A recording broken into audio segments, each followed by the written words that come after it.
ഇന്ന് പലർക്കുമുള്ള പ്രശ്നം, ഈ പഠിക്കാൻ ഇഷ്ടമുള്ള എത്ര പേരുണ്ട്? പറഞ്ഞേ. സ്കൂൾ കാലത്ത് എനിക്ക് ഭയങ്കര ഇഷ്ടമായിരുന്നു പഠിത്തം എന്ന് പറഞ്ഞ എത്ര പേരുണ്ട്? ഞാനൊക്കെ സ്കൂൾ കഴിഞ്ഞ് കിട്ടാൻ കാത്തിരിക്കുകയായിരുന്നു. ഒരു എഞ്ചിനീയറിങ്ങിന് എന്ന് കയറിയാൽ അവൻ്റെ ആഗ്രഹം എന്താ? ഓ ദൈവമേ, എനിക്ക് എവിടെ നിന്ന് ഇറങ്ങിപ്പോൾ ഇഷ്ടമല്ല, ഈ 4 വർഷം കൊണ്ടങ്ങ് തീരുമല്ലോ, ഒരു 10 വർഷമേലും ഉണ്ടായിരുന്നു, എന്ത് നന്നായിരുന്നാലും പറഞ്ഞിട്ടുണ്ടോ? ഇല്ല അല്ലേ? ഒരു കോഴ്സിന്, ഒരു എക്സാമിന് വേണ്ടി പഠിക്കുന്നവർക്ക് എങ്ങനെയൊന്ന് പഠിച്ച് പരീക്ഷയൊന്ന് എഴുതി കിട്ടിയാൽ മതി, അല്ലെങ്കിൽ പാസ്സായി കിട്ടിയാൽ മതി. പക്ഷേ ദൈവസഭയിൽ, പ്രത്യേകിച്ച് ദൈവമക്കളുടെ ശിഷ്യത്വം എന്ന് പറയുന്നത് എന്നേ അവസാനിക്കുന്നുള്ളൂ? ഒന്നീ കർത്താവിൻ്റെ വരവല്ലേ നമ്മുടെ മരണം. അതുവരെ നമ്മൾ എന്ത് ചെയ്യണം? പഠിച്ചുകൊണ്ടേയിരിക്കണം. എവിടെയും വെച്ച് പഠിത്തം നിർത്താൻ നമുക്ക് അനുവാദമില്ല. ആർക്കെങ്കിലും പറയാൻ പറ്റുമോ ഞാൻ രക്ഷിക്കപ്പെട്ട് 40 വർഷമായി, ശുശ്രൂഷയിലായിട്ട് 20 വർഷമായി, ഇനി എന്തോ പഠിക്കാനാ എന്നാർക്കെങ്കിലും പറയാനുണ്ടോ? ഇല്ല. ഒരു ശക്തനായൊരു ദൈവദാസൻ ആഫ്രിക്കയിൽ, ഞാൻ കഥ ഇവിടെ പറഞ്ഞിട്ടുണ്ട്, അദ്ദേഹത്തിൻ്റെ 80 വയസ്സ് കഴിഞ്ഞ് അദ്ദേഹം ആഫ്രിക്കയിൽ ഒരു വനാന്തരത്തിലൊരു കുടിലാണ് അദ്ദേഹം താമസിക്കുന്നത്. ആയിരങ്ങളെ കർത്താവിലേക്ക് നയിച്ച ഒരു വലിയ ഭക്തനാണ്. അദ്ദേഹത്തെ സന്ദർശിക്കാനായിട്ട് ലണ്ടനിൽ നിന്ന് അദ്ദേഹത്തിൻ്റെ സുഹൃത്ത് ആഫ്രിക്കയിൽ പോയി. അദ്ദേഹത്തിൻ്റെ വീട് തപ്പിപ്പിടിച്ച് ചെന്നപ്പോൾ ഒരു കാട്ടിനകത്ത് ഇയാളൊരു ഒരു ഒരു വലിയ കുടിൽ കെട്ടി അതിനകത്ത് അയാൾ താമസിക്കുന്നത്. ഇയാൾ ചോദിച്ചു, ഇതിനകത്താണോ താൻ താമസിക്കുന്നത്? താൻ ഇംഗ്ലണ്ടിൽ എത്ര വലിയൊരു കുടുംബത്തിൽ ജനിച്ച ഒരാളാണ്, ഇവിടെ വന്ന് ഇങ്ങനെയാണോ കഷ്ടപ്പെട്ട് ജീവിക്കുന്നത്? സാരമില്ല, എനിക്ക് കുഴപ്പം, എൻ്റെ കാലം കഴിയാറായി, ഇനി ഞാൻ മുകളിലോട്ട് കർത്താവിൻ്റെ രാജ്യത്തേക്ക് പോകാൻ വേണ്ടി ഞാൻ തയ്യാറായിരിക്കുക. എന്തായാലും അന്ന് അദ്ദേഹത്തിൻ്റെ കൂടെ താമസിച്ചു. രാത്രി ഭയങ്കര മഴ, കാറ്റും മഴയും വെളിയിൽ സംഭവിക്കുക. ഏതാണ്ട് ഇദ്ദേഹം രാത്രി 2 മണിയായപ്പം ഇദ്ദേഹം ഒന്ന് ഉണർന്നു, സുഹൃത്ത്. അദ്ദേഹം ഇങ്ങനെ കണ്ണൂർ നോക്കിയപ്പം അടുത്ത അദ്ദേഹത്തിൻ്റെ ഈ ദേവദാസൻ കിടന്ന് ഉറങ്ങുന്ന മുറിയിൽ ലൈറ്റുണ്ട്. അദ്ദേഹം ചിന്തിച്ച്, മണി എത്രയായി? 2 മണി, ഭയങ്കര മഴ, ആ മുറിയിൽ വിളക്ക് കത്തിച്ച് വെച്ചിരിക്കുന്നു. ഇയാൾ എന്തോ ചെയ്യുമെന്നറിയാൻ വേണ്ടി ഇദ്ദേഹം ഒരു ആകാംക്ഷ കൊണ്ട് പതുക്കെ ചെന്ന് ആ ജനലിൽ കൂടെ അകത്തോട് നോക്കി ഇയാൾ എന്ത് ചെയ്യാന്ന് നോക്കിയപ്പം ആ മേശമേൽ വിളക്ക് വെച്ച് വെച്ചിട്ട് ഇദ്ദേഹത്തിൻ്റെ വലിയൊരു ബോൾഡ് പ്രിൻ്റ് ബൈബിളുണ്ട്. ആ ബൈബിൾ തുറന്ന് വെച്ചിട്ട്, അന്നത്തെ കാലത്ത് ഈ നല്ല ഈ കണ്ണട അത്ര കൂടിയതൊന്നുമില്ല, ഈ മാഗ്നിഫൈങ് ലെൻസ് എന്ന് പറയും, ഈ അതിങ്ങനെ വെച്ച് ഇങ്ങനെ വായിക്കുക. അപ്പോൾ ഈ സുഹൃത്തിനൊരു രസം തോന്നി. എന്തുവാ ഈ 2 മണിക്ക് ഈ വിളക്കം കത്തിച്ച് വെച്ച് ഇദ്ദേഹം ഇങ്ങനെ ഒന്ന് വായിക്കുന്നത്? നാളെ ഇദ്ദേഹത്തിന് വല്ല പ്രസംഗം ചെയ്യാനുണ്ടോ? എന്തുവാ ഇദ്ദേഹം ഈ പഠിക്കുന്നത്? ഇദ്ദേഹത്തിന് ആകാംക്ഷ അങ്ങോട്ട് സഹിക്കാൻ വയ്യാഞ്ഞിട്ട് പതുക്കെ മുറിക്കാത്തോട് ഇടിച്ച് കയറി ചോദിച്ചു, സഹോദരാ ഞാനൊരു കാര്യം ചോദിച്ചോട്ടെ, എന്തുവാ ഈ 2 മണിക്കിരുന്ന് ഈ വായിക്കുന്നത്? ഉറങ്ങണ്ടേ? നാളെ രാവിലെ എഴുന്നേൽക്കുന്നതിന് ഒന്ന് കിടന്നാട്ടെ, എന്തിനാ ഈ 2 മണിക്കിരുന്ന് ഈ മഴയത്ത് ഇങ്ങനെ ഈ വിളക്കം കത്തിച്ച് വെച്ചിട്ട് ഇങ്ങനെ സ്ട്രെയിൻ ചെയ്ത് വായിക്കുന്നത്? അപ്പം അദ്ദേഹം ഗൗരവം ഒട്ടും വിടാതെ പറഞ്ഞു, അല്ല ഞാൻ ചെക്ക് ചെയ്യായിരുന്നു. എന്തോ ചെക്ക് ചെയ്യായിരുന്നു? അല്ല വാക്യം വല്ലതും ഒത്തു നോക്കുമായിരുന്നു? അല്ല, എൻ്റെ കർത്താവിലെങ്കിലേക്ക് പോകാനുള്ള ദിവസമായെന്ന് എനിക്കറിയാം. ഏത് സമയവും എന്നെ കർത്താവ് അങ്ങ് വിളിക്കും. പക്ഷേ കർത്താവിൻ്റെ സന്നിധിയിൽ ഞാൻ ചെല്ലുമ്പോൾ, ഈ ഭൂമിയിൽ ഈ ആയുസ്സിൽ ഞാൻ ആയിരുന്നപ്പോൾ ഈ വചനപ്രകാരം ഞാൻ അനുസരിക്കാതെ പോയ എന്തെങ്കിലും കാര്യങ്ങളുണ്ടോ എന്ന് ഞാൻ അവസാനമായി ഒന്നുകൂടെ ഞാനൊന്ന് നോക്കി ഉറപ്പ് വരുത്തുകയായിരുന്നു. എങ്ങനെയുണ്ട്? അദ്ദേഹം ബൈബിൾ വായിക്കുന്നത് എന്തിനു വേണ്ടിയാ? ഞാനെപ്പോഴും ഇങ്ങനെ പറയാറുണ്ട്, Bible is given to you not to read. വായിക്കാൻ വേണ്ടിയല്ല ബൈബിൾ. അടുത്തത് മെഡിറ്റേറ്റ് ചെയ്യാനുമല്ല, അതായത് ധ്യാനിക്കാനുമല്ല, പിന്നെ കാണാതെ പഠിക്കാനുമല്ല, പിന്നെ മറ്റുള്ളവരെ പഠിപ്പിക്കാനുമല്ല. ഈ ബൈബിൾ നമ്മൾ വായിച്ച് പഠിക്കേണ്ടത് പ്രസംഗിക്കാനുമല്ല. പിന്നെ എന്തിനാ? അനുസരിക്കാൻ. ഞാനൊരു കാര്യം പറയട്ടെ, ഇത് വായിച്ചിട്ട് അനുസരിക്കുന്നത് ഒഴിച്ച് ബാക്കിയെല്ലാം നമ്മൾ ചെയ്യുന്നുണ്ട്. നമ്മളിത് വായിക്കുന്നു, ഇത് കാണാതെ പഠിക്കുന്നു, ഇത് ധ്യാനിക്കുന്നു, ഇത് നോട്ട് എഴുതി വയ്ക്കുന്നു, ഇത് പഠിപ്പിക്കുന്നു, ഇത് പ്രസംഗിക്കുന്നു. പക്ഷെ എന്തുമാത്രം ചെയ്യുന്നില്ല? നിങ്ങളുടെ എല്ലാം ബൈബിൾ എടുത്തിട്ട് നോക്കിയേ, അതിനകത്തെല്ലാം നിങ്ങൾ അടിവരയിട്ട് വെച്ചിട്ടുണ്ട് പല വാക്യങ്ങളും. ഒന്ന് പറഞ്ഞേ, ഏതൊക്കെ വാക്യങ്ങളെ അടിവരയിട്ടിരിക്കുന്നത്? നിങ്ങളുള്ള വാഗ്ദത്തങ്ങൾ, അനുഗ്രഹങ്ങൾ, ശരിയല്ലേ? ഇവിടെ ഇരിക്കുന്ന ഏതെങ്കിലും സഹോദരൻ, ഭർത്താക്കന്മാരെ നിങ്ങളുടെ ഭാര്യമാരെ സ്നേഹിപ്പി എന്നുള്ള വാക്യം അടിവരയിട്ടൊരു കൈപൊക്കിക്കേ, ഞാൻ സമ്മാനം തരാം. ദൈവമേ, ഒരാളെങ്കിലും ഉണ്ട്. സഹോദര, ഇതുവരെ എങ്ങും ആരും കൈപൊക്കിയിട്ടില്ല. അതുകൊണ്ടാണ് ഞാൻ എത്ര ധൈര്യമായിട്ട് പറഞ്ഞത്. ഒരുപാട് പ്രതീക്ഷയുണ്ട് സഹോദര നിന്നെക്കുറിച്ച്. ദൈവം അനുഗ്രഹിക്കട്ടെ. തിരിച്ച് നിങ്ങളോട്, നിങ്ങളുടെ ഭർത്താക്കന്മാർക്ക് സകലത്തിലും കീഴ്പ്പെട്ടിരിക്കുവിൻ. അടിവരയിട്ട് വല്ല സൗകര്യം ഉണ്ടോ അവിടെ? ഇപ്പോൾ ഇടരുത്. ഇപ്പോൾ ഇട്ട ജീവിതം പറഞ്ഞപ്പോഴത്തേക്കും അവർ ചാടിക്കറി ഇടുന്നു. ഇനി അടുത്ത് ഇത് ചോദിച്ചെങ്കിലോ. മക്കളെ നിങ്ങളുടെ അമ്മയപ്പന്മാരെ അനുസരിപ്പീൻ. അത് അടിവരയിട്ടിരിക്കുന്ന ഏതെങ്കിലും മക്കളുണ്ടോ? ഇതൊക്കെയാണ് ദൈവം നമ്മളോട് പറഞ്ഞിരിക്കുന്ന കൽപ്പനകളാണ്, അല്ലേ? തൻ്റെ വചനത്തിലൂടെ വളരെ വ്യക്തമായി ഗൗരവമായി പറഞ്ഞിരിക്കുന്ന കാര്യങ്ങളാണ്. അതൊന്നും നമ്മൾ അടിവരയിടുന്നില്ല. അതിൻ്റെ അർത്ഥം അതൊന്നും അനുസരിക്കാൻ നമുക്ക് താല്പര്യമില്ല. നമുക്ക് ഏതാ ഇഷ്ടം? ഞാൻ നിന്നെ വാലല്ല തലയാക്കും. ഈ വാലല്ല തലയാക്കും എന്നുള്ളത് എത്ര വട്ടം നിങ്ങൾ കേട്ടിരിക്കും? നിങ്ങളും പറഞ്ഞിട്ടുണ്ട് പലരോടും. പലരും വന്ന് തലയെ പറ്റി മകനെ നിന്നെ ഞാൻ. പക്ഷെ ആ വാക്യത്തിൻ്റെ മൊത്തം ഒന്ന് വായിച്ചു നോക്കിയേ. ആരോ വാക്യത്തിൻ്റെ മുഴുവൻ പറഞ്ഞ് ഇന്നുവരെ ഞാൻ കേട്ടിട്ടില്ല. ആ വാക്യം മുഴുവൻ പറയുന്നത് ഇങ്ങനെ: നീ ഈ പ്രമാണങ്ങളും കൽപ്പനകളും ഒന്നുപോലും വിടാതെ അനുസരിച്ചാൽ ഞാൻ നിന്നെ വാലല്ല തലയാക്കും. അതാരും പറയത്തില്ല. മറ്റേത് കേൾക്കാൻ നമുക്ക് നല്ല ഇഷ്ടമാണ്. നമ്മൾ ഈ വാലല്ല എന്ന് കേൾക്കുമ്പോഴേ അങ്ങ് ആത്മാവിലായി പോകും. ദൈവത്തിൻ്റെ കൽപ്പനകൾ ഓരോന്നും ഈ വചനത്തിൽ അനുസരിക്കുവാനായി നമുക്ക് എഴുതി തന്നിരിക്കുന്നത് നമ്മൾ എത്രത്തോളം വായിച്ച് അനുസരിക്കുന്നുവോ അത്രത്തോളം ദൈവം നമ്മളെ അനുഗ്രഹിക്കുകയും നമ്മെ ഒരു അനുഗ്രഹമാക്കി തീർക്കുകയും ചെയ്യും. എത്ര പേര് ആമേൻ പറയും? ഈ ദിവസങ്ങളിൽ നിങ്ങൾ ഈ സ്കൂൾ ഓഫ് മിനിസ്ട്രിയിലായിരിക്കുമ്പോൾ ഇവിടെ കേൾക്കുന്ന വചനങ്ങളെല്ലാം കേട്ട് വീണ്ടും വീണ്ടും പറയട്ടെ, നിങ്ങളുടെ അറിവ് വർദ്ധിപ്പിക്കുകയല്ല വേണ്ടത്, നിങ്ങളുടെ നോട്ട് പുസ്തകത്തിലെ നോട്ടുകൾ കൂട്ടുകയല്ല വേണ്ടത്, പ്രസംഗ വിഷയം ഉണ്ടാക്കിയെടുക്കുകയല്ല വേണ്ടത്. അനുസരിക്കണം, അനുസരിക്കണം. ഇന്ന് നിങ്ങൾ ഈ കേട്ടുകൊണ്ടിരിക്കുന്ന കാര്യങ്ങൾ അനുസരിച്ച് തുടങ്ങിയാൽ നിങ്ങളെ ദൈവം അനുഗ്രഹിക്കും പ്രിയപ്പെട്ടവരെ. ഓക്കെ, അപ്പം ദൈവസഭയിൽ നമ്മൾ വരുന്നത് ആരാധനയ്ക്കായി വരുന്നു, കൂട്ടായ്മയ്ക്കായി വരുന്നു, ശിഷ്യത്വത്തിനായിട്ട് വരുന്നു. അത്രയേ ഉള്ളൂ. വീണ്ടും എന്തുണ്ട് അല്ലേ? ശരി. ഇതാണ് ഒരു ആവറേജ് പാസ്റ്ററിൻ്റെ വിളിച്ചു തിരക്കൽ. ആ വിളിച്ചു തിരക്കിൽ സൗകര്യമുള്ള സ്നേഹം കൊണ്ടൊന്നുമല്ല, വേറെ എങ്ങും പോയിട്ടില്ലല്ലോ എന്ന് ഉറപ്പ് വരുത്താനാണ്. ശരിയല്ലേ? ഞാനൊരു കാര്യം പറയട്ടെ. കഴിഞ്ഞ 2-3 വർഷമായിട്ട് ഞങ്ങളുടെ സഭയിൽ പുറത്തേക്ക് പോകണമെന്ന് തന്നെ പറഞ്ഞുകൊണ്ടിരുന്നു. പക്ഷേ ഇതെല്ലാം കേട്ടുകൊണ്ട് ആൾക്കാർ അല്ലെങ്കിലോ പറഞ്ഞുകൊണ്ടിരിക്കുന്നാലും ആരും പോകുന്നില്ല. അവസാനം തീരുമാനിച്ചു, നമുക്കൊരു നടപടിയെടുത്ത് കുറേ പേരെ പുറത്തേക്ക് അയക്കാം. ശരി, പുറത്തേക്ക് പോകണം. തിരുവനന്തപുരത്തിനടുത്താണ് ചിറയൻകീഴ് താലൂക്ക്. തിരുവനന്തപുരം താലൂക്ക് കഴിഞ്ഞാൽ അടുത്ത് ചിറയൻകീഴ് താലൂക്ക് എന്ന് പറഞ്ഞാൽ ആറ്റിങ്ങൽ, കടയ്ക്കാവൂർ, വർക്കല ആ സൈഡാണ്. അവിടെ പലയിടത്തും ചെന്ന് നോക്കിയപ്പോൾ ഒറ്റ സഭയില്ല, ഒറ്റ ക്രിസ്ത്യാനിയും വിശ്വാസിയും കത്തോലിക്ക സഭ പോലും ഇല്ല. പതുക്കെ ഒരു കൂട്ടത്തോട് പറഞ്ഞു, നിങ്ങളൊന്ന് ആ കടയ്ക്കാവൂർ സൈഡിലോട്ട് പോയൊരു വീട് വിടാന്തരം ഒന്ന് കയറാൻ നോക്കണം. ഒരു ഗ്രൂപ്പിനെ വിട്ടു. അവരെല്ലാ ആഴ്ചയും പോകാൻ തുടങ്ങി. പിന്നെ 2 ദിവസം പോകാൻ തുടങ്ങി ആഴ്ചയിൽ. പതുക്കെ ആറ്റിങ്ങലൊരു ചെറിയ കൂട്ടായ്മ തുടങ്ങി. ഇന്ന് ഞാൻ പറയട്ടെ, ആറ്റിങ്ങൽ നല്ലൊരു സഭ അവിടെ എഴുന്നേറ്റ് വന്നു. അപ്പോൾ ആ സഭയെ നയിക്കാൻ ആരെ വിടണോ? അതാണ് അടുത്ത പ്രശ്നം. ടെക്നോ പാർക്കിലൊരു കമ്പനിയുടെ മാനേജറായിട്ടിരിക്കുന്ന, അതായത് എൻ്റെ മുഴുവൻ ഉത്തരവാദിത്വം ഇരിക്കുന്ന ഒരു സഹോദരിയും നമ്മുടെ ചർച്ചിലുണ്ട്. അവർ ആദ്യം 10 വർഷമായിട്ട് ചർച്ചിലുള്ളവരാണ്. ചർച്ചിൻ്റെ ഒരു ട്രസ്റ്റിയും കൂടെ ആ സഹോദരൻ.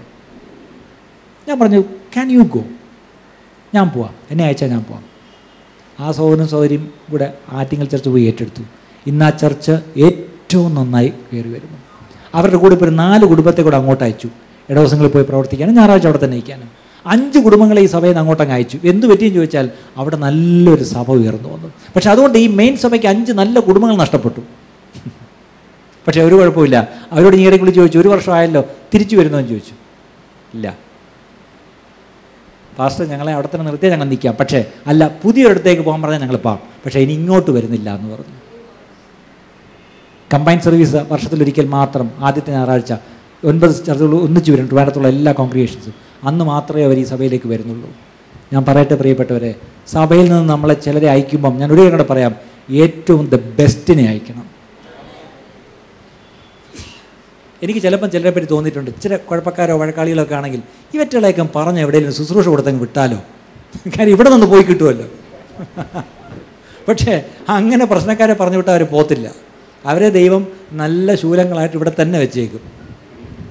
പക്ഷേ തിരിച്ച് ദി ബെസ്റ്റ്. ഇപ്പോൾ ഇവിടെ കീബോർഡ് വായിക്കുന്നൊരു സഹോദരൻ, ആ സഹോദരൻ ദി ബെസ്റ്റാണ്. പക്ഷേ അടുത്ത നമ്മുടെ തുടങ്ങുന്നൊരു പ്രവർത്തനത്തിലേക്ക് ആ സഹോദരൻ ഇവിടെ നമ്മളങ്ങ് സാക്രിഫൈസ് വിട്ടാൽ ഇങ്ങനെ ഇരിക്കും. അടുത്ത ആഴ്ച പകരം ഒരുത്തം കയറി എന്ന് വായിക്കുമ്പോൾ ഒട്ടും പറ്റുന്നില്ല. ആകെ ഒരു ആത്മാവ് പോയ പോലെ ഒരു അന്തരീക്ഷം. പക്ഷേ ആ സാക്രിഫൈസിനെ, ആ ത്യാഗത്തെ ദൈവം മാനിക്കും. കാര്യം നമ്മൾ ദൈവത്തിൽ ആശ്രയിച്ചാണ് അവനെ അയച്ചത്. ഇവിടത്തേക്കും ദൈവത്തെ ആശ്രയിച്ചാണ്. ആരെങ്കിലും ദൈവം എഴുന്നേൽപ്പിച്ചോളൂ എന്നുള്ള വിശ്വാസത്തിലാണ്. ദൈവം അത് മാനിക്കും. ഇന്ന് ഞാൻ പറയട്ടെ, ഞങ്ങളുടെ ചർച്ചിൽ നിന്ന് ഏറ്റവും നല്ലവരെ അയച്ചു തുടങ്ങി. ആറ്റിങ്ങിലേക്ക് ഒരു ഗ്രൂപ്പിനെ അയച്ചു, തിരുമലയ്ക്ക് ഒരു ഗ്രൂപ്പിനെ അയച്ചു, തമിഴ് ചർച്ചിലേക്ക് അയച്ചു, ഹിന്ദി ചർച്ചിലേക്ക് അയച്ചു, കുട്ടികളുടെ ചർച്ചിലേക്ക് അയച്ചു, ടെക്നോ പാർക്കിലേക്ക് അയച്ചു. ഇന്നെന്ത് പറ്റി? അവിടെയെല്ലാം ഓരോ കോൺഗ്രിഗേഷൻസ് ഉടലെടുത്തു. പക്ഷെ അവിടേക്ക് അയക്കപ്പെട്ടവർ ഈ 3ാം കടയും 4ാം കടയൊന്നുമല്ല, ഏറ്റവും നല്ലവരായിരുന്നു. അവരെ അയച്ചപ്പോൾ എന്നോട് പലരും പറഞ്ഞു, എന്നോട് എൻ്റെ അസോസിയേറ്റ് പാസ്റ്റർ തോന്നി, പാസ്റ്ററെ അവരെ വിടല്ലേ, അവരെ നമുക്ക് ഇവിടെ നിർത്തണം, അവരെ ഇവിടെ ആവശ്യമുണ്ട്, അവരെ അവിടെ വേണ്ട, വേറെ വല്ലവരും അയക്കുക. പക്ഷെ ഞാൻ എനിക്ക് ബൈബിൾ വായിച്ചപ്പോൾ വ്യക്തമായി പറഞ്ഞു, അന്ന് ആ സഭയിൽ നിന്ന് പൗലോസിനെയും ശീലാസിനെയും ബർന്നബാസിനെയൊക്കെ എന്ത് ചെയ്തു? പ്രാർത്ഥിച്ചയച്ചു. അവർ നല്ലവരായിരുന്നു, അവർ മിടുക്കരായിരുന്നു. അവരെ അയച്ചതുകൊണ്ടാണ് അവിടെ ഒരു സഭ സ്ഥാപിക്കാൻ പറ്റുന്നത്. ശരിയാണോ? നാളെ ഈ സഭയുടെ അനേക ബ്രാഞ്ചുകൾ അനേക സ്ഥലങ്ങളിൽ തുറക്കും. അന്ന് അവിടേക്ക് ആരാ പോയി അതൊക്കെ തുടങ്ങാൻ പോകുന്നത്? അവിടെ ഏറ്റവും പുറകിലിരിക്കുന്നവരാണോ? അല്ല.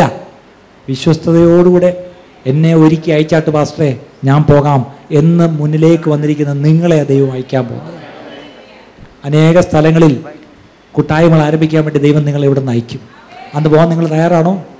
അന്ന് നിങ്ങൾ അവിടെ പോകുമ്പം ഇത് മിസ് ചെയ്യും, ഇവിടുത്തെ ഈ പാട്ട് മിസ് ചെയ്യും, ഈ പാസ്റ്റർ മോഹം മിസ് ചെയ്യും. നിങ്ങൾ ഇവിടെയുള്ള പല കാര്യങ്ങളും, പല പഴയ നിങ്ങളുടെ ഫ്രണ്ട്സിനെയൊക്കെ മിസ് ചെയ്യും. ഇവിടുത്തെ കംഫർട്ട്സും കൺവീനിയൻസ് എല്ലാം മിസ് ചെയ്യും. പക്ഷെ അത് മിസ് ചെയ്തിട്ട് ഒരു പുതിയ അടുത്ത് പോയി ഒരു വീട്ടിൽ ചെന്ന് 2 വീട്ടുകാരെ കൂട്ടിയിരുത്തി ഒരു കൊച്ചൊരു കാര്യം തുടങ്ങുമ്പം നിങ്ങൾക്കൊരു മടുപ്പ് തോന്നും, ഒരു ബോറടിക്കും. പക്ഷെ വിശ്വസ്തയോട് നിങ്ങളെ അയച്ച ദൈവദാസനെ അനുസരിച്ച് കർത്താവിൽ ആശ്രയിച്ച് നിങ്ങൾ പോയാൽ ദൈവം നിങ്ങളെ വാലല്ല തല തന്നെ ആക്കും.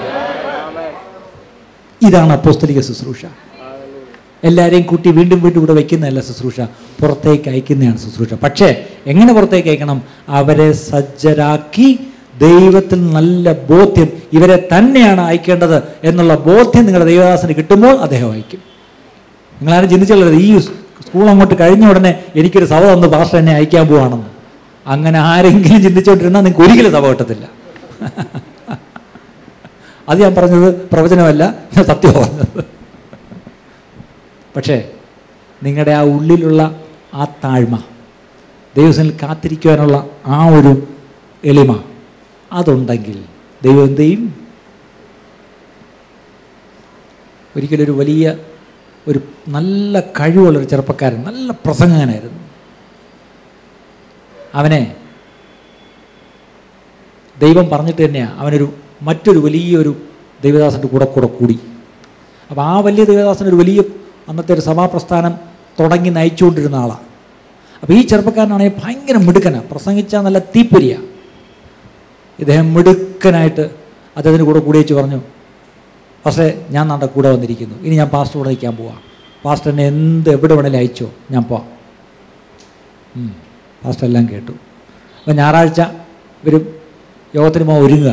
അപ്പോൾ ഇദ്ദേഹത്തിൻ്റെ ഉള്ളിലിങ്ങനെ ഇന്ന് പാസ്റ്ററിൻ്റെ കൂടെ എന്നെ കൂടെ കൊണ്ടുപോയി എനിക്ക് ഇത്തിരി സമയം തരുമായിരിക്കും, അപ്പോൾ ഞാൻ എൻ്റെ കഴിവൊന്ന് കാണിച്ചു കൊടുക്കാം എന്ന് പറഞ്ഞ് കൂടെ ബൈബിളും പിടിച്ചുകൊണ്ട് കൂടെ പോവാം. പാസ്റ്റർ ഇവനെ തിരിഞ്ഞു പോലും നോക്കുന്നില്ല. ഇവനവിടെ ചെന്നപ്പോൾ ഇവനെ എവിടെ ഇരിക്കുന്ന പോലും പാസ്റ്റർ നോക്കുന്നില്ല. തിരിച്ച് ബൈബിളും ചുമന്നുകൊണ്ട് ഇവൻ പാസ്റ്റർ കൂടെ തിരിച്ചു പോയി. ഇവന് നിരാശയായിപ്പോയി. ചേട്ടാ, ഞാൻ ഇത്രയും അറിയപ്പെടുന്ന, പിന്നെ ആളിച്ചിരി അറിയപ്പെടുന്നവനാണ്, ഇവിടെ ഞാനൊരു അറിയപ്പെടുന്ന ആൾ പാസ്റ്ററിൻ്റെ കൂടെ കൂടി ആത്മാർത്ഥമായിട്ട് കൂടിയിട്ട് എന്നെ ഒന്ന് ഇൻട്രൊഡ്യൂസ് പോലും ചെയ്തില്ലല്ലോ പാസ്റ്റർ. ഇവന് വലിയ സങ്കടമായിപ്പോയി. കടിച്ചു പിടിച്ച് നിന്നു. ആഴ്ച മുഴുവൻ പാസ്റ്റർ പറഞ്ഞ പണിയെല്ലാം ചെയ്ത് അവിടെ കറങ്ങി കൂടി നിന്നു. അടുത്ത ഞായറാഴ്ച പാസ്റ്ററിൻ്റെ കൂടെ പോവാം. ഞായറാഴ്ച ആകുമ്പോൾ മാസ്റ്റർക്ക് വേറൊരു സ്വഭാവമാണ്, ഇവനെ മൈൻഡ് ചെയ്യത്തില്ല. അല്ലാത്തപ്പോഴെല്ലാം കൂടെ ഹൗസ് വിസിറ്റിനും എല്ലാം അവനെ കൊണ്ടുപോയി. പക്ഷേ ഞായറാഴ്ച ഇവനെ മൈൻഡ് ചെയ്യത്തില്ല. ഇവൻ വിചാരിച്ച് ഇന്നെങ്കിലും എന്നെ ഒന്ന് പരിചയപ്പെടുത്തുമായിരിക്കും. പരിചയപ്പെടുത്തിയില്ല. അവൻ്റെ മുഖത്തോട്ട് പോലും പാസ്റ്റർ നോക്കുന്നില്ല. പക്ഷേ എന്തുകൊണ്ടോ ഇവൻ കടിച്ചു പിടിച്ച് നിന്നു. കുറേ മാസങ്ങളായി ഇവൻ്റെ ഉള്ളിലങ്ങ്, പിന്നെ ഇവൻ്റെ ഉള്ളിൽ നിന്ന് ഈ പ്രസംഗിക്കണമെന്നുള്ള ആഗ്രഹമേ അങ്ങ് പോയി. അങ്ങനെ ഇരിക്കെ ഒരു ദിവസം ഒരു പ്രധാനപ്പെട്ടൊരു സ്പെഷ്യൽ മീറ്റിംഗ് ഒരു പട്ടണത്തിൽ അറേഞ്ച് ചെയ്തു. ഈ പാസ്റ്റർ ഇദ്ദേഹം കൂട്ടി ആ മീറ്റിങ്ങിന് പോയി. അവിടെ ചെന്നപ്പം 1000 10,000 കൂടി ഇരിക്കുക. പട്ടണത്തിലെ പ്രമുഖർ, മേയർമാർ വരെയൊക്കെ ഇരിപ്പുണ്ട്. വലിയൊരു ഒരു ഉന്നതമായൊരു മീറ്റിംഗ്. പക്ഷെ അവിടെ എഴുന്നേറ്റ് പ്രസംഗിക്കണം. അപ്പോൾ എല്ലാവരും ഈ ദേവദാസൻ പ്രസംഗിക്കും എന്ന് പറഞ്ഞ് വന്നായിരിക്കുന്നത്. അദ്ദേഹത്തിൻ്റെ സമയം എത്തിയപ്പോൾ അദ്ദേഹം ഈ ചെറുപ്പക്കാരനെ തിരിഞ്ഞു നോക്കി. അപ്പോൾ അവനിങ്ങനെ ബാഗുമായിട്ടൊരു മൂലയിരിപ്പുണ്ട്. വരാൻ പറഞ്ഞു. ഇന്ന് നീ അതേവനെ സംസാരിക്കുന്നത്, ഞാനല്ല. പേടിയായിപ്പോയി. കാരണം ഇത്രയും വലിയൊരു കൂട്ടം പ്രതീക്ഷിച്ചില്ല. ഇല്ല, ദൈവം എന്നോട് പറയുന്നു നീയാണ് ഇവിടെ പ്രസവിക്കേണ്ടത്. മിണ്ടിയില്ല, മുട്ടിടിച്ചുകൊണ്ട് വിറച്ചുകൊണ്ട് നീ പോയി അവിടെ നിന്ന് പ്രാർത്ഥിക്കുക, ഞാൻ വിളിക്കാമെന്ന് പറഞ്ഞു. ഇവനവിടെ പോയി മൂല ചെന്നിരുന്ന് മുട്ടുകുത്തിയും കരയാൻ തുടങ്ങി. ദൈവമേ, എനിക്ക് ധൈര്യമില്ല. കാര്യം ഈ കൂട്ടത്തെ കണ്ടപ്പോൾ എനിക്ക് എൻ്റെ ധൈര്യമെല്ലാം ക്ഷയിച്ചു പോയി. അയ്യോ, വലിയ വലിയ ആൾക്കാരൊക്കെ ഇവൻ്റെ മന്ത്രിമാരും മേയറും ഒക്കെ ഇരിക്കുന്നു, ഇവരുടെ മുമ്പിൽ ഇരുന്നിട്ട് ഞാൻ എങ്ങനെ പ്രസംഗിക്കും? ഇവനങ്ങ് കരഞ്ഞ് ദൈവത്തോടങ്ങ് കാല് പിടിക്കാൻ തുടങ്ങി. എനിക്ക് വയ്യ കർത്താവേ, എനിക്ക് ഒരു പ്രസംഗവും ഓർമ്മ വരുന്നില്ല, എനിക്കെല്ലാം പോയി, എൻ്റെ ശക്തി മുഴുവൻ ചോർന്നു പോയി. ശക്തി മുഴുവൻ ചോർന്നു പോയെന്ന് പറഞ്ഞപ്പോൾ ദൈവം പറഞ്ഞു, എഴുന്നേക്ക്, നീ ഇപ്പം നീ ഒഴിച്ചല്ലേ, ഇനി ഞാൻ നിന്നെ നിറയ്ക്കാം. നീ ഞാനങ്ങോട്ട് മൊത്തം നിറഞ്ഞങ്ങോട്ട് എഴുന്നേക്ക്. ആത്മാവിൻ്റെ ശക്തിയിൽ അവനങ്ങോട്ട് എഴുന്നേറ്റ്. അപ്പോഴത്തേക്കും ഈ ദേവദാസൻ എഴുന്നേറ്റ് പറഞ്ഞു, ഇന്ന് നിങ്ങളോട് ദൈവം സംസാരിക്കുന്നത് ഞാനല്ല. ആൾക്കാരെല്ലാം ചെയ്യൂ, ദൈവം അഭിഷേകം ചെയ്തിട്ട് ചെറുപ്പക്കാരനെ ഇന്നിവിടെ എഴുന്നേൽപ്പിച്ചിട്ടുണ്ട്, അവനിങ്ങോട്ട് വരാൻ പറഞ്ഞു. അതിൻ്റെ പേര് പറഞ്ഞിട്ട് ദൂതം അങ്ങോട്ട് കൊടുക്കാൻ പറഞ്ഞു. ഇവൻ വിറച്ചുകൊണ്ട് മൈക്കിൻ്റെ മുമ്പിൽ വന്ന് വേദോസം തുറന്ന്, ഇവന് വേറെ ഒന്നും പറയാനില്ല, ഇവൻ ദൈവത്തിൽ ആശ്രയിച്ചൊരു ദൂതം അങ്ങോട്ട് പറഞ്ഞു. ശക്തമായൊരു ദൈവപ്രവൃത്തി അവിടെ നടന്നു. അന്ന് കണ്ട ആ ദൈവപ്രവൃത്തി ഈ ദൈവമനുഷ്യനിലൂടെ കഴിഞ്ഞ നാളുകളിലൊന്നും ദൈവം ചെയ്യാത്തത് അന്ന് ഈ ചെറുപ്പക്കാരനിലൂടെ ദൈവം ചെയ്തു. പക്ഷെ അതിന് മുമ്പായിട്ട് മാസങ്ങൾ ഈ പയ്യൻ ഈ അടപ്പെട്ടിയും തൂക്കി നടന്നു. ഒരു ചാൻസ് പോലും കിട്ടിയില്ല ഒരിടത്തും ഒരു 10 മിനിറ്റ് ദൈവവചനം പറയാൻ. പക്ഷെ ഒടുവിൽ അവന് കിട്ടിയപ്പം ഏറ്റവും വലിയൊരു ചാൻസ് കിട്ടി. പക്ഷെ അതിനിവൻ വില കൊടുക്കേണ്ടി വന്നു. മാസങ്ങൾ ഒന്നുമില്ലാതിരിക്കേണ്ടി വന്നു. ഞാൻ പറയട്ടെ പ്രിയപ്പെട്ടവരെ, ഒരുപക്ഷെ നിങ്ങൾക്കും ഒരവസരവും കിട്ടിയില്ല എന്നിരിക്കും അടുത്ത ദിവസങ്ങളിൽ. ചിലപ്പോൾ നിങ്ങളെ മൈൻഡ് ചെയ്തുകൊണ്ടിരുന്ന പാസ്റ്റർ നിങ്ങളെ മൈൻഡ് ചെയ്യാതെ തന്നെ ഇരിക്കും. പക്ഷെ അവിടെ നിങ്ങളൊന്ന് ഓർത്തോണം, പാസ്റ്റർ അല്ല നിങ്ങളെ മൈൻഡ് ചെയ്യേണ്ടത്, ദൈവമാണ്. പക്ഷേ ആ ദൈവത്തിനറിയാം എപ്പം നിങ്ങളെ ഉയർത്തണമെന്ന്. അന്ന് ദൈവം പാസ്റ്ററോട് പറയും. ആ പാസ്റ്റർ പറയും, ബാ സഹോദര ശുശ്രൂഷിക്കുക, സഹോദരി ബാ എഴുന്നേറ്റ് ശുശ്രൂഷിക്കുക എന്ന് പറയുമ്പം അതാ അനുഗ്രഹം. സമയത്തിന് മുമ്പേ നിങ്ങൾ എഴുന്നേറ്റ് പോയാലുണ്ടല്ലോ, ഈ പറഞ്ഞ പോലെ അത് ശോഭിക്കത്തില്ല. ദൈവത്തിൻ്റെ സമയത്ത് ദൈവം എല്ലാം നന്നായി ചെയ്യുന്നു. അത് ദൈവത്തിനും അറിയാം. ആ സമയമാകുമ്പം ദൈവം നിങ്ങളുടെ ദാസനോട് പറയും. അതുവരെയും നിങ്ങൾ വിശ്വസ്തയോടെ പിറുപിറുപ്പില്ലാതെ പരാതി പറയാതെ നിങ്ങളെ ഏൽപ്പിച്ച ദൗത്യം ഏറ്റവും ചെറുതാണെങ്കിലും നിങ്ങൾ ചെയ്തുകൊണ്ടിരിക്കുക. ഞാൻ ഒത്തിരി കഥകൾ ഇങ്ങനെ പറയുന്നത് മുഷിപ്പില്ലെല്ലാവർക്കും. ഒരു കഥയും കൂടെ പറയാം. ബോംബെയിൽ ഒരു വലിയ ക്രിസ്ത്യൻ ലീഡേഴ്സിൻ്റെ ഒരു വലിയ കോൺഫറൻസ് നടന്നു. ഇതൊരു 30 ഒരു 40 വർഷങ്ങൾക്ക് മുമ്പാണ്. അന്ന് ഒരു ചെറുപ്പക്കാരനായ OM വർക്ക് ചെയ്യുന്ന ഒരു ചെറുപ്പക്കാരനായ ഒരു മനുഷ്യന് ഇദ്ദേഹത്തിനും കൂടെ ആ കോൺഫറൻസിൽ ഒരു ഇൻവിറ്റേഷൻ കിട്ടി. അപ്പോൾ ഇദ്ദേഹം നോക്കിയപ്പോൾ സായിപ്പന്മാരൊക്കെ വരുന്ന, ഒത്തിരി വിദേശികളൊക്കെ വരുന്ന ഒരു വലിയ കോൺഫറൻസാണ്, ഉഗ്രൻ ചാപ്പാടും കാര്യങ്ങളൊക്കെയാണ്. അപ്പോൾ ഇദ്ദേഹത്തിന് ഒരു ഇൻവിറ്റേഷൻ കിട്ടി അതിനകത്ത് പോയി അറ്റൻഡ് ചെയ്യാൻ. ഇദ്ദേഹം തുള്ളിച്ചാടി ആ കടം മേടിച്ചൊരു പാൻറ്റൊക്കെ ഇട്ട് ഒരു ഷൂസും ഒക്കെ ഇട്ട് ഇദ്ദേഹം വലിയ മിടുക്കനായിട്ട് ഓടിച്ചാടി ആ മീറ്റിങ്ങിന് ചെന്നു. അവിടെ ചെന്ന് കയറിയപ്പോൾ എല്ലാ സായിപ്പന്മാരും ഇന്ത്യയിലെ വലിയ വലിയ ദൈവദാസന്മാരൊക്കെ ഇരിക്കുന്നത്, അവരെല്ലാം ഇംഗ്ലീഷിലാണ് എല്ലാം പറയുകയും ചെയ്യുന്നത്. ഇദ്ദേഹത്തിനാണെങ്കിൽ സത്യം പറഞ്ഞാൽ പാതിയും മനസ്സിലാവുന്നില്ല. ഇദ്ദേഹം ഇതെല്ലാം കൂടെ കേട്ട് ആദ്യത്തെ ദിവസം ഒരു ഉച്ച വരെ അവിടെ കടിച്ചു പിടിച്ചിരുന്നു. ഒന്നും മനസ്സിലാവുന്നില്ല. കാര്യം ഇദ്ദേഹത്തിന് ഈ പറഞ്ഞ ഇംഗ്ലീഷ് ഒന്നും മനസ്സിലാവുന്നില്ല. ഇദ്ദേഹം വെച്ച്, ദൈവമേ, ഞാൻ വലിയ പ്രതീക്ഷയോടാണ് ഇവിടെ വന്നത്, എനിക്കൊന്നും കിട്ടുന്നില്ലല്ലോ കർത്താവേ. ഉച്ച കഴിഞ്ഞപ്പോൾ നല്ല ഭക്ഷണം, അദ്ദേഹം പോയ ഭക്ഷണമൊക്കെ നല്ലവണ്ണം എല്ലാവരും കൂടി നിന്ന് കഴിച്ചു, സന്തോഷമായി. ഉച്ച കഴിഞ്ഞ് വീണ്ടും കയറിയിരുന്നു. അപ്പോൾ വീണ്ടും ഇംഗ്ലീഷും വലിയ കാര്യങ്ങളൊക്കെയാണ് പറയുന്നത്. ഇദ്ദേഹത്തിനൊന്നും മനസ്സിലാവുന്നില്ല. അദ്ദേഹം അതൊക്കെ ഉറക്കം വരാൻ തുടങ്ങി. അദ്ദേഹം പുറത്തോട്ടൊന്ന് ഇറങ്ങി. പുറത്തോട്ടിറങ്ങിയപ്പോൾ ഈ കോൺഫറൻസ് ഹാളിലാണ് ഈ മീറ്റിംഗ്. വലിയ കാർപ്പറ്റൊക്കെ ഇട്ടിരിക്കുക. അപ്പോൾ ഈ കാർപ്പറ്റിട്ട കോൺഫറൻസ് ഹാളിൽ ഈ ഡെലിഗേറ്റ്സ് എല്ലാം അവരുടെ ഷൂസ് വെളിയിൽ ഊരിയിട്ടിട്ട് അകത്ത് കയറിയിരിക്കുന്നത്. അപ്പോൾ ഇദ്ദേഹം വെളിയിലോട്ട് വന്ന് ആ വെളിയിൽ നിൽക്കുക.